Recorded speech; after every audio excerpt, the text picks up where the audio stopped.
முன்னாடி இருக்க இளவயசு இளைஞர்கள் தான் இருக்காங்க. இவ்வளவு இளைஞர்கள் தான் இளைஞர்களே நீங்க சவுண்ட் பண்ணுங்க இளைஞர்களே இளைஞர்களா எல்லா இளைஞர்களும் நன்றி மகிழ்ச்சியாக எல்லாம் ஒரு கை தட்டல் கொடுங்க.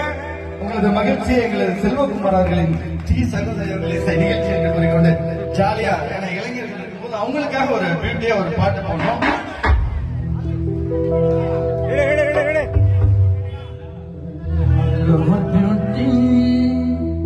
அழகு கண்ணாடி ஃபைன் குவாலிட்டி எங்க கொடிய பாளையம் இளைஞர்கள் பர்சனாலிட்டி படிச்ச பாரு இங்கிலீஷ் பாப்பனடி நான் பேரலவுலே போட்டு வந்து சூப்பர் மேன் அடி அண்ணன்